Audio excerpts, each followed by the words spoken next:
안녕하세요. 힐링 이모션입니다. 예, 오늘 읽어볼 책은 아들러의 감정 수업이라는 책입니다. 부제로는 내 마음의 주인으로 살기 위한 감정 선택 훈련이고요. 당신도 감정의 주인으로 자유롭게 살 수 있다 라는 부제를 갖고 있습니다. 본문으로 들어가겠습니다.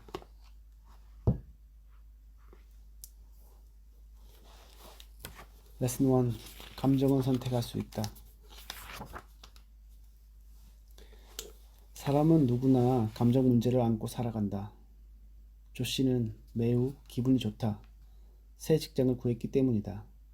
신문과 인터넷을 뒤지고 여기저기 전화하고 면접을 보러 다닌 고생이 헛되지 않았다. 그는 날아갈 듯한 기분이었다. 킴은 파혼당하고 서럽게 울었다. 그녀는 세상이 끝났다는 느낌이 들었다. 자기 인생조차 끝난 듯한 절망에 빠졌다. 브라이언은 몸이 부들부들 떨릴 정도로 자신에게 화가 났다. 엄마 마음을 아프게 했어. 파티에서 그렇게 엉망으로 취해 돌아오다니. 토냐는 몇 달 만에 처음으로 마음의 평화를 느꼈다. 오두막은 그녀가 꿈에 그리던 그대로였다. 조용한 숲속에서 아늑하게 자리한 오두막 맞은편에 잔잔하고 은은한 물빛의 호수가 있었다. 이번 2주간의 휴가는 정말 편안하게 보낼 수 있을 것 같았다. 조시와 킴, 브라이언과 토냐가 느낀 감정은 자연스럽고 보편적이다. 사람이라면 누구나 감정을 느낀다. 사실 감정이 없는 인간은 살아있다고 하기도 어렵다. 노래나 시, 텔레비전 드라마, 연극, 영화와 문학 등에서 즐겨 묘사되듯 감정은 인간의 고유한 특성이다. 감정은 삶에 풍부한 의미를 주는 동시에 고통과 갈등을 가져오기도 한다. 감정의 삶에 쓴맛과 단맛이 모두 담겨 있다. 감정이 없는 삶을 상상할 수 있을까? 기쁨이나 슬픔이 없는 삶은 지루하기 짝이 없을 것이다. 우리 인간은 바로 그런 감정을 느끼면서 살아간다. 감정에는 감탄이나 고마움 같은 긍정적인 것도 있고 불안이나 공포 같은 부정적인 것도 있다. 그중 가벼운 좌절감이나 스트레스, 불안은 인간 행동의 동기로 작용하기도 한다. 하지만 강렬하고 깊은 감정, 특히 불쾌한 감정은 자아를 파괴할 수도 있다. 극단적인 분노와 슬픔, 지나친 불안은 인간관계를 형성하고 삶의 목적을 이루는 데 방해가 된다. 면접 날짜가 다가오자 베스는 심한 불안에 사로잡혔다. 이번 기회도 날려버릴 게 분명해. 면접관은 내가 얼마나 무능한지 한눈에 알아볼 테니까. 나는 이 일이 꼭 필요한데. 아무래도 난 면접을 망치고 말 거야. 베스의 예감은 적중했다. 그녀는 기회를 놓쳐버렸다. 베스처럼 일이 제대로 될 리가 없다는 느낌에 사로잡힌 적은 없는가? 분명 당신도 온갖 부정적인 감정으로 마음속을 채운 적이 있을 것이다. 많은 사람이 실제로 그렇게 한다. 베스와 당신만 그런 게 아니다. 바로 인간이기에 그렇다. 면접관에게 어떤 인상을 줄지, 과연 잘 해낼 수 있을지 걱정하는 것도 걱정한 정도의 가벼운 불안은 많은 사람들이 겪는 문제다. 하지만 걱정하는 것과 부정적인 감정에 사로잡혀 실패를 단정하는 것은 전혀 다르다. 부정적인 생각과 감정에 사로잡히면 실패를 자초하게 된다. 이 책은 죄책감이나 분노, 우울증, 스트레스, 불안 등 부정적인 감정을 스스로 통제하고 기쁨과 행복감을 배가시키는 방법에 관해 조언한다. 당신은 이 책을 통해 자신의 감정을 스스로 결정할 수 있다는 사실, 다시 말해 모든 일은 본인이 마음먹기에 달렸다는 사실을 배우게 된다. 그러면 풍요롭고 행복한 삶을 누리는데 필요한 감정을 스스로 선택할 수 있게 될 것이다. 감정은 내가 선택할 수 있다. 귀신에게 홀렸나봐 라는 말이 있듯 감정을 불가사의한 일로 여기는 사람이 많다. 감정이 하늘에서 떨어지거나 영혼의 심연에서 솟아난다고 생각하는 것이다. 이는 자신의 감정에 책임지지 않겠다는 얘기다.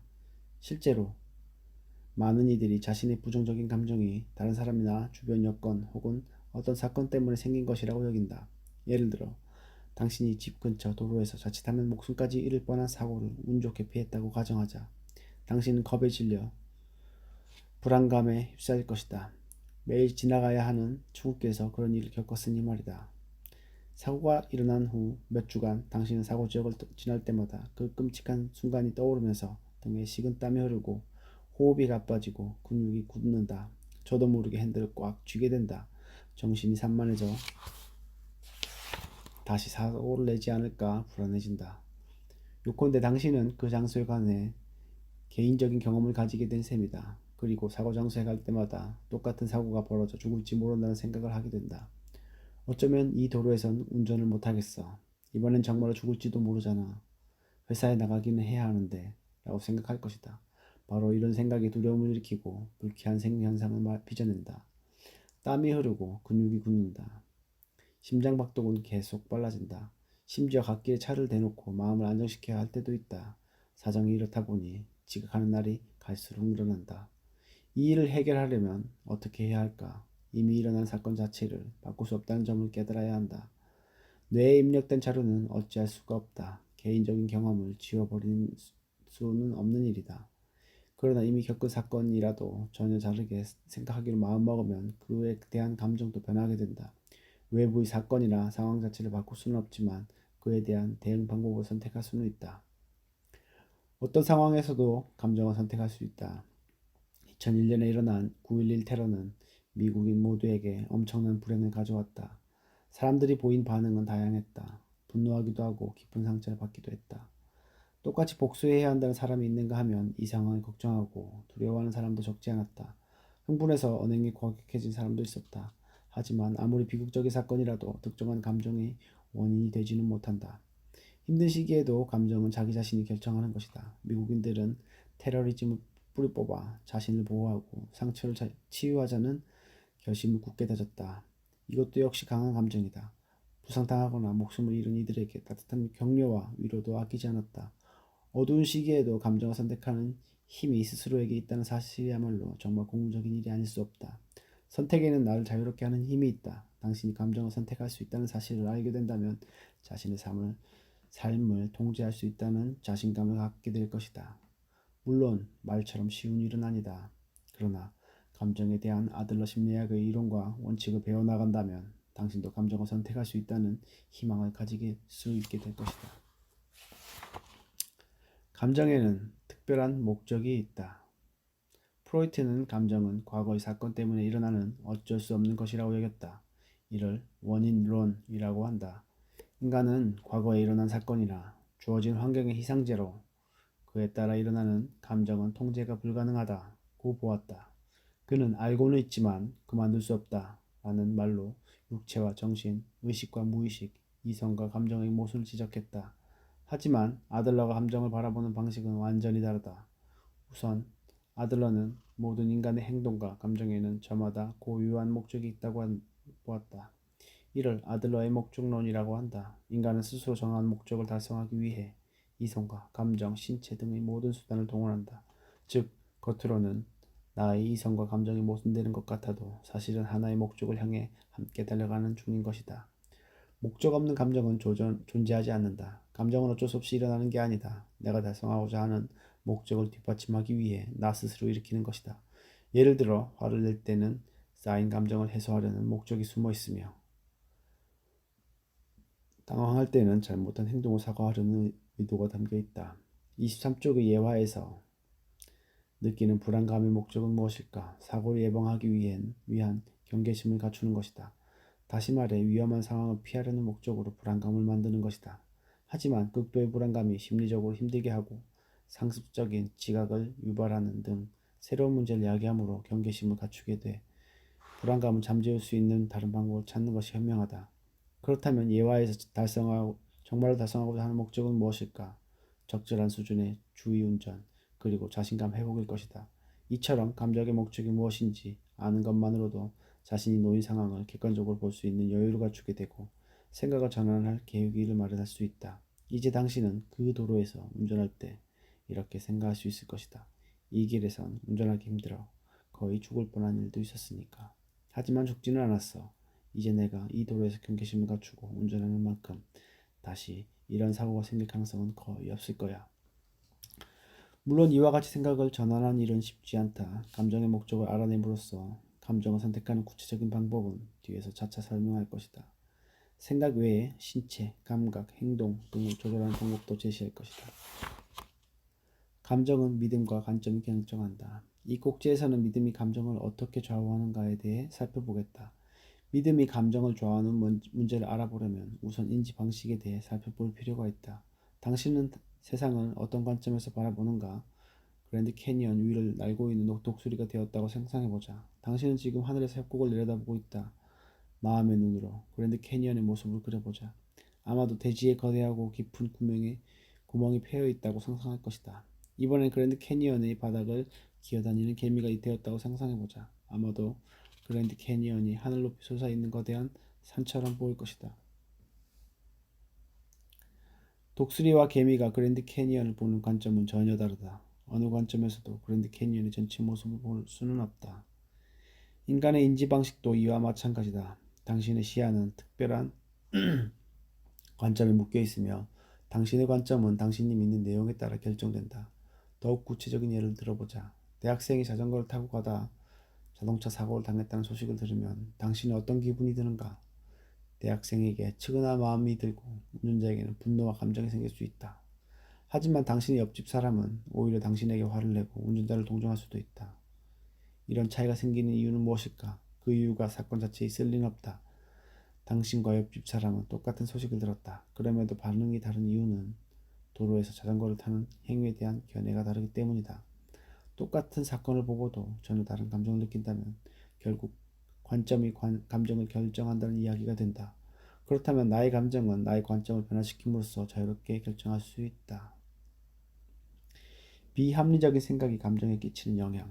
관점이 감정을 결정한다면 부정적인 관점이 감정에 악영향을 끼친다는 사실을 쉽게 이해할 수 있다. 예를 들어 언제나 남을 만족시켜야 한다고 믿는 사람은 그렇게 하지 못하는 경우에 불쾌해진다. 다른 사람을 기쁘게 하는 일은 그 사람의 자존심이자 존재 이유이기 때문이다. 그는 불안해하며 울적해지고 죄책감을 느끼거나 당황하고 심지어는 자기 자신이나 남에게 화를 내기까지 한다. 어쩌면 속으로 이렇게 되뇌일지도 모른다. 그 사람은 내가 한 행동을 싫어해. 더 잘했어야 했는데 이런 일은 도저히 참을 수가 없어. 도대체 나를 어떻게 생각하겠어. 정말 비참해. 난 패배자야. 심리학자이자 합리적 정서치료의 창안자인 앨버트 앨리스는 이런 생각을 비합리적인 신념체계라고 부른다. 현실과 전혀 부합하지 않기 때문에 비합리적이라는 단어를 사용한다. 단지 사람을 기쁘게 하지 못했다는 이유로 비참한 기분이 들고 더 잘하지 못한 자신을 책망하며 심지어 패배자인 양 자포자기하는 태도는 비현실적일 뿐더러 지나치게 자학적이다. 비합리적인 신념체계는 행복을 파괴하고 일상생활과 대인관계에 커다란 문제를 일으킨다. 비합리적인 신념체계를 가진 사람은 대개 이것저것 요구가 많고 참을성이 없으며 불평과 비난을 일삼는다. 대체로 자기 자신이나 다른 사람 혹은 삶에 대해 요구사항이 많고 자기 욕구가 받아들여지지도 않으며 도저히 참을 수 없어 라고 말하며 견디지 못한다. 또한 끊임없이 불평을 늘어놓으며 자기의 욕망을 좌절시켰다는 이유로 자신과 남을 비난한다. 아무튼 누군가를 못된 놈으로 만들어야 한다. 이런 사람은 비합리적인 신념을 자기에게 강요하기 때문에 문제가 생긴다. 비합리적인 신념을 충족시키지 못하면 참을 수 없게 되고 상황에 대해 불평하거나 자신을 비난하기에 이르며 결국은 스스로를 패배자로 낙인 찍는다. 새로운 사실을 알게 되면 감정이 바뀐다. 이번엔 약간 다른 상황이다. 당신은 지금 골프장에서 10번 홀 그린에 올라가는 중이다. 그때 갑자기 골프공이 날아와 뒤통수를 맞힐 뻔했다. 아찔하다. 정신을 차리고 나니 화가 난다. 입에서는 거친 말도 튀어나온다. 누구 짓인지 한마디 해주려고 몸을 돌린다. 그런데 골프장 언덕이 시야를 막아 티가 보이지 않는다. 누가 공을 날렸는지 확인할 길이 없다. 공을 친 사람도 당신이 서 있는 페어웨이 영역이 보이지 않았음에 틀림없다. 그러나 어찌됐든 공을 친 사람은 치기 전에 공 날아갑니다 라는 소리쯤을 질렀어야 했다. 당신은 씩씩거리며 언덕을 오르기 시작한다. 도대체 어떤 자식이야? 자기가 타이거 우즈라도 되는 줄 아는 거야? 뭐야? 그 순간 언덕 꼭대기에서 씨름 선수만큼이나 덩치 큰 사내가 모습을 드러낸다. 화나던 마음이 갑자기 가라앉는다. 분노가 이젠 두려움으로 아니 경계심으로 바뀐다. 이 간단한 예화는 새로운 사실을 알게 되었을 때 감정이 얼마나 빨리 변하는지 보여준다. 또 다른 예를 들어보자. 당신은 지금 아내와 한창 말다툼을 벌이고 있다. 감정이 격해지고 목소리가 커진다. 그 순간 초인장이 울린다. 문을 열어보니 이웃집 여자가 서 있다. 어떻게 하겠는가? 화난 감정을 그녀에게 쏟아낼 것인가? 아니면 마음을 가라앉힐 것인가? 보통 이웃에게 화난 감정을 드러내지는 않는다. 이웃집 여자의 출연은 늙었던 당신의 감정에 찬물을 들이붓는 효과를 낸다. 이 경우도 새로운 사실을 알면 감정이 변한다는 사실을 보여준다. 감정은 통제가 가능하다. 감정은 스스로 통제할 수 없다는 선견이 있다. 마치 자동 조종장치로 날아가는 비행기에 탑승한 것처럼 감정도 직접 조종할 수 없다고 생각하는 사람이 많다. 하지만 앞에서 살펴본 대로 감정은 판단에 따라 얼마든지 바꿀 수 있다. 특히 사람들은 감정적으로 행동해서 결과가 좋지 않다는 판단이 서면 주저없이 감정을 바꾼다. 감정을 스스로 통제하지 못하는 반사적 심리 반응이라는 선입견은 감정을 반사적으로 분출하는 오래된 습관에서 나온 것일 뿐이다. 타인의 감정을 강요하지 않는다. 지금까지 자신의 감정에 책임을 져야 하며 불쾌한 감정에 빠지거나 그것을 떨쳐내는 일 역시 자신의 생각에 달려있다고 설명했다. 그렇다고 해서 다른 사람에게 당신의 생각을 강요해야 된다는 뜻은 아니다. 그들의 감정은 그들 자신의 문제다. 그러나 당신의 언행으로 인해 다른 사람의 기분이 상했다면 그 책임은 당신에게 있다. 바로 당신이 책임 당사자가 된다. 당신이 자신의 감정과 믿음을 자유롭게 결정할 수 있다고 해서 그 결과에 대한 책임 없이 아무렇게나 말하고 행동할 수 있다는 뜻은 아니다.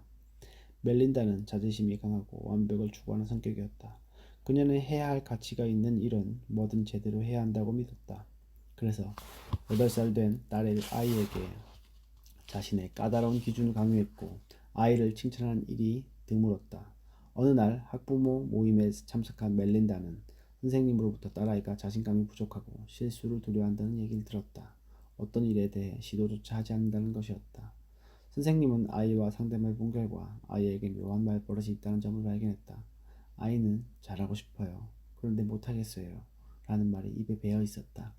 이런 생각이 박혀 있으니 어떤 시도도 하지 않으려는 태도를 지닌 것은 당연했다.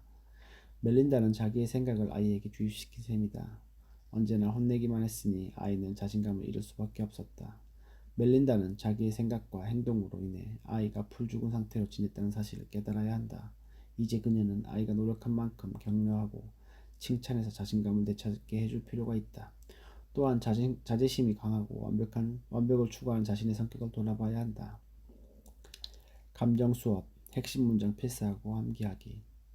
이번 파트에서 감정을 자유롭게 다루기 위해 꼭 알아야 할 사실을 배웠다. 감정은 내가 직접 선택할 수 있다는 것, 모든 감정에는 목적이 있다는 것, 생각과 관점을 바꾸면 감정도 달라진다는 것, 감정은 통제 가능한다는 것, 타인의 감정을 강요해서는 안 된다는 것, 그리고 내 감정의 주인은 바로 나라는 사실도 배웠다. 이것들을 잊지 않고 살아간다면 더 이상 감정의 노예가 되지 않을 것이다. 다음의 문장을 아래에 필사하고 암기해 본다. 읽는 것만으로는 이것들을 마음에 새기기 어렵기 때문이다. 따로 노트를 준비해 문장당 최소 5번씩 쓰면 더욱 좋다. 필사하고 암기할 문장. 내 감정의 주인은 바로 나. 감정은 내가 직접 선택할 수 있다. 모든 감정에는 특별한 목적이 있다. 생각과 관점을 바꾸면 감정도 바뀐다. 감정은 통제 가능하다. 타인에게 내 감정을 강요하지 말자. 감정 선택의 8가지 원칙. 생활 양식 탐구하기. 아들러 심리학에서 생활 양식은 반드시 알아야 할 중요한 개념이다.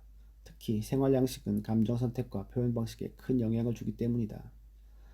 생활 양식이란 유년기에 형성된 개인의 생활 태도, 생활 방식, 삶에 대한 사고와 행동의 경향, 인생 목표와 목표 달성을 위한 태도 등을 말한다.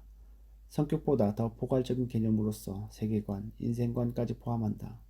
보통 기질이나 성격, 아들러 심리학에서의 생활 양식은 성장 배경 또는 환경의 영향을 받아 본인의 의사와 상관없이 만들어지는 것이라 생각되지만 아들러 심리학에서는 생활 양식을 본인이 스스로 선택하는 것이라 설명한다. 물론 처음은 무의식적인 선택으로 시작하지만 성장기를 거치면서 자신의 목적에 부합하는 것을 선택한다. 그러한 선택이 쌓이고 쌓이면서 어떤 사람은 긍정적 생활 양식을 또 어떤 사람은 부정적 생활 양식을 가지게 된다. 자, 그럼 생활 양식과 감정의 관계를 살펴보도록 하자. 성격은 내 선택의 결과물이다. 당신이 무척 까다로운 부모 밑에서 자랐다고 상상해보자. 당신은 부모의 기대를 어기지 않기 위해 완벽함을 추구하며 부모의 기준이 매우 높기 때문에 완벽주의자가 되어야 한다고 생각한다. 결국 당신의 부모가 자신을 완벽주의자로 몰아세운 원인이라고 믿는다. 그런데 완벽주의자인 당신과는 정반대인 형제나 자매가 있다면 어떨까? 그들은 완벽주의는커녕 게으르고 지저분하고 매사에 덜렁도는 성격이라면 부모 때문에 당신이 완벽주의자가 되었다는 말은 폐기되어야 한다. 완벽을 추구하는 당신의 성격은 부모 탓이 아니라 부모에게 사랑과 관심을 받기 위해 당신이 선택한 결과인 것이다. 보통 사람에 비해 화를 잘 내는 사람이 있다면 그는 어린 시절에 좋아하는 장난감을 갖기 위해 화내고 고집을 부렸을 것이다. 그는 부모로부터 원하는 것을 쟁취하기 위해 그 방법을 선택했고 그것이 쌓여서 그의 생활 양식이 되었을 가능성이 높다. 화를 잘 내는 그의 성격은 부모 때문이 아니라 자신이 선택한 것이다. 부정적 생활 양식이 감정에 끼치는 영향. 연애 중인 한 여자가 있다. 근데 사랑하는 남자와 결혼 얘기가 오가자 그녀는 신경이 날카로워지고 우울해졌다. 공연히 주변 사람들에게 화를 내고 사랑하는 남자의 결점만 들추는 날들이 이어졌다. 생각해보니 이번에만 그런 것이 아니라 이전 연애에서도 관계가 깊어지면 늘 그래왔다. 그녀의 어린 시절을 잠시 보도록 하자. 그녀가 6살 때 아버지는 다른 여성을 사랑하게 되었고 결국 가족을 버리고 떠났다. 이 사건을 경험하면서 그녀는 상처받고 싶지 않다라는 신념과 남자들은 나에게 상처를 주는 존재라는 관점을 선택하게 된 것이다. 만약 그녀가 남자에 대한 부정적 신념과 관점을 바꾸지 않는다면 그녀는 앞으로도 사랑하는 이와 함께 오랫동안 행복하게 살기 어려울 것이다. 생활 양식도 의지만 있다면 바꿀 수 있다. 아들러는 생활 양식은 스스로 선택한 것이라 했다. 그렇다면 부정적인 생활 양식도 자신의 의지로 다시 선택할 수 있다는 결론에 이르게 된다. 새로운 생활 양식을 갖고 싶다면 우선 지금 갖고 있는 생활 양식이 어떠한지 알아야 한다. 어떤 감정이 올라온다면 스스로에게 물어보자. 이러한 감정이 올라오는 이유는 무엇일까? 나는 어떤 믿음과 관점을 가지고 있기에 이 상황에서 이런 감정이 생기는 것일까? 예를 들어 친구 때문에 기분이 상해서 친구에게 태도 변화를 요구했다고 가정해보자. 그런데 친구가 변화를 거부한다면 당신은 어떤 감정이 들고 무슨 생각을 하게 될까? 만약 친구가 변하지 않는다는 이유로 그가 당신을 무시하고 사랑하지 않는다는 생각이 든다면 당신은 모든 사람들은 내 말을 따라야 한다. 혹은 내 말이 무조건 옳다. 라는 관점을 가지고 있을 가능성이 크다. 그렇다면 당신은 어떻게 해야 할까? 그런 생활 양식이 당신에게 도움이 되지 않는다는 생각해봐야 한다. 도움이 되지 않는다고 여겨진다면 새로운 생활 양식을 선택해야 한다. 그 누구도 아닌 바로 당신 자신을 위해서 말이다. 나의 감정 표현법 체크하기. 나의 감정 표현법을 아는 것은 중요하다. 나의 생활 양식을 반영하기 때문이다. 예를 들어 소심한 사람은 화가 나도 참을 가능성이 높다. 나는 어떤 방식으로 감정을 표현하는지 42쪽 표의 나의 감정 표현법 칸에 적어본다. 그리고 난 후 친한 친구나 가족 등에게 물어보라. 내가 화가 났을 때 나는 어떻게 하니? 그리고 그 결과를 지인이나 이 말하는 나의 감정 표현법 칸에 적어본다. 내가 아는 나와 주변 사람이 아는 나를 많이 다를 수 있다. 그리고 때로는 주변 사람이 나를 더 잘하는 경우도 있다. 이 수업을 통해 내가 어떤 사람인지 나의 생활 양식은 어떠한지 알 수 있을 것이다.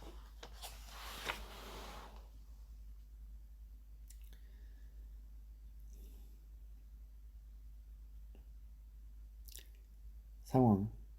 기쁠 때 나의 감정 표현법. 기쁠 때 지인이 말하는 나의 감정 표현법. 화가 났을 때 나의 감정 표현법. 지인이 말하는 나의 감정 표현법. 불안할 때 나의 감정 표현법. 불안할 때 지인이 말하는 나의 감정 표현법. 우울할 때 나의 감정 표현법. 우울할 때 지인이 말하는 나의 감정 표현법. 죄책감을 느낄 때 나의 감정 표현법. 죄책감을 느낄 때 지인이 말하는 나의 감정 표현법을 각자 생각을 해서 노트에 적어보기 바랍니다. 내 감정을 있는 그대로 받아들이기. 제리는 전립선 암 수술을 앞두고 죽음의 공포를 느꼈다. 하지만 그는 아무에게도 내색하지 않았다. 마음의 부담이 심했지만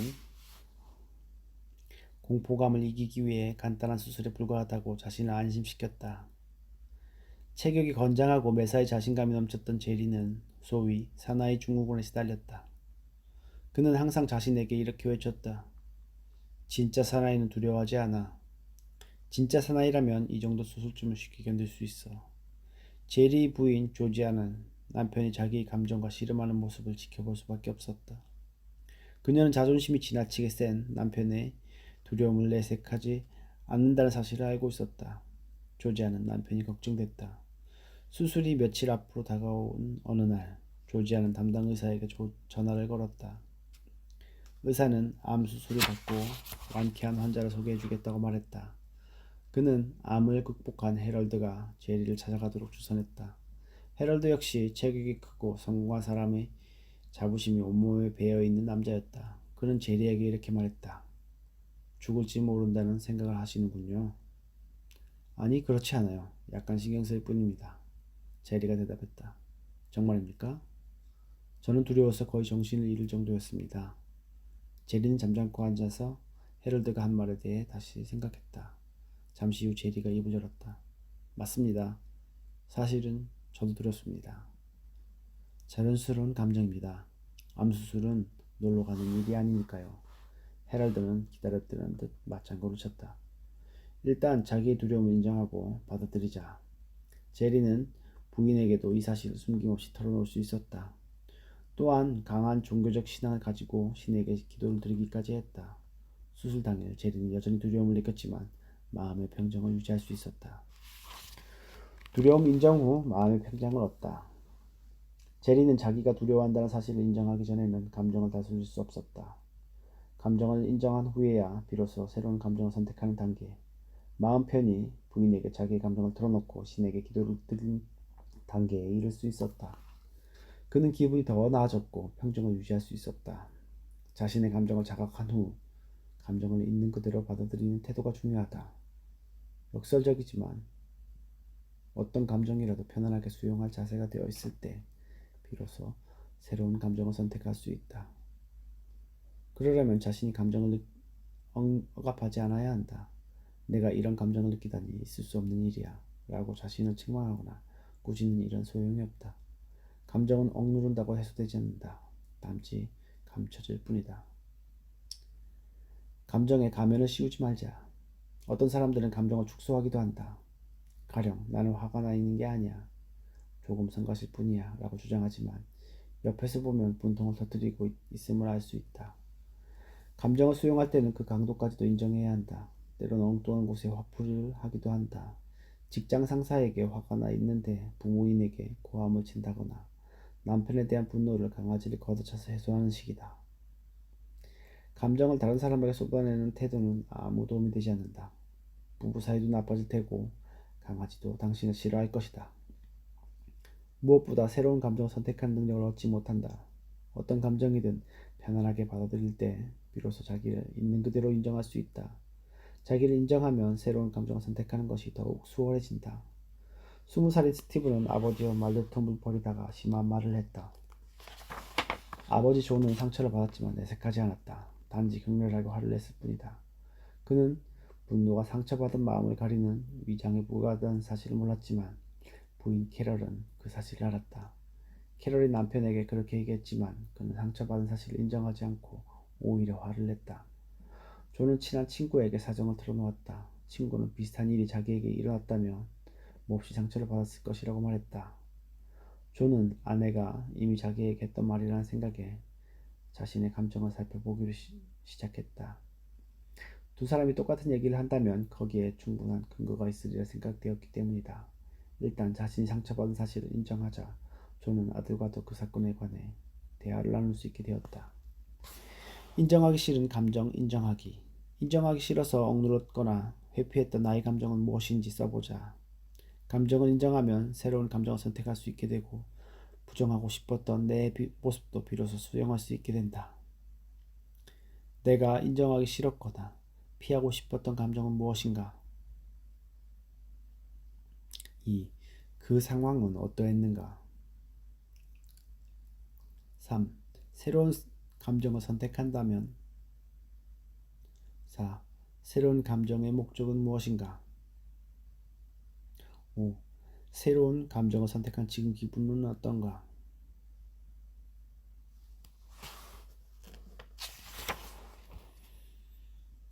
과거에 얽매이지 않기. 과거에 겪은 경험과 상처, 트라우마 때문에 감정을 선택할 수 없다고 생각한 사람들도 있다. 이른바 과거의 명령에 시달리는 사람들이다. 물론 과거가 이미 영향을 미쳤던 사실까지 없앨 수는 없지만 과거가 현재의 당신에게 미치는 영향을 바꿀 수 있다. 당신에게는 생각의 자유가 있다. 과거에 받은 상처에 대해 끊임없이 생각하는 사람은 계속 기분이 가라앉아 있을 수밖에 없다. 부모의 학대를 받고 자란 사람은 어린 시절을 떠올리면 분노와 우울, 상심, 두려움의 감정에 파묻힌다. 과거에 큰 잘못을 한 사람은 늘 죄의식과 죄책감을 안고 살아간다. 과거의 상처를 어떻게 해석할 것인가? 그러나 안 좋은 과거의 기억이 떠오를 때마다 그건 이미 지난 일이야. 현재에 충실해야 돼 라고 스스로 다짐할 수도 있다. 이런 자기암시는 과거의 명령이 괴롭힐 때 감정을 스스로 선택할 수 있다는 자신감을 회복하게 돕는다. 과거의 경험이나 상처, 트라우마보다 그것을 어떻게 해석하느냐가 더 중요하기 때문이다. 과거를 후회하지 않는 사람은 거의 없다. 누구나 상처를 입었고 실망스러운 경험을 했을 것이다. 하지만 줄곧 과거의 상처와 트라우마에 지배당한다면 결코 행복한 삶을 누릴 수 없게 된다. 이미 지난 일을 아무리 후회해봐야 소용이 없다. 당신은 일이 다르게 풀려야 했다고 한탄하고 다른 사람이나 자기 자신을 비난하며 스스로 고통 속에 빠질 수도 있다. 하지만 과거는 바꿀 수 없기에 오직 현재에 충실해야 한다. 과거에 발목 잡혀서 살지 현재에 충실할지 그 선택은 당신의 몫이다. 트라우마 재해석하기. 트라우마란 과거의 일로 인해 생긴 정신적 충격을 말한다. 하지만 트라우마의 원인이 된 과거의 일이 정말 정신적 충격을 받을 만한 일일까? 두고두고 마음속에 남아 스스로를 괴롭힐 만한 일일까? 다르게 볼 수 있는 방법은 없을까? 생각해보자. 나를 괴롭히는 과거의 경험, 상처, 트라우마는 무엇인가? 예시. 내가 태어나면서 우리 집이 망했다는 말을 할머니에게 들었다. 그 이후로 가족들에게 미안한 생각을 품고 살아왔다. 2. 그것이 나에게 어떤 영향을 미쳤다고 생각하는가? 가족들에 대한 부채의식, 미안함이 생겼다. 내가 집안을 일으켜야 한다는 생각을 끊임없이 하며 삶의 무거움을 안고 살아왔다. 3. 그것에 대한 새로운 해석을 내려보자. 예. 할머니는 그저 신세한탄을 했을 뿐이다. 가족들에 대한 미안함을 벗고 스스로 자유로운 마음으로 행복하게 살자.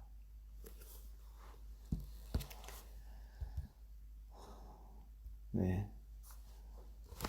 아들의 감정 수업 책을 보면서 새로운 사실을 저도 깨달았는데요. 감정은 제가 선택할 수 있다는 사실을 알게 되었습니다. 여러분도 감정의 노예가 되지 말고 감정을 선택할 수 있는 사람이 되길 바랍니다. 네, 오늘 함께 해주셔서 대단히 감사합니다.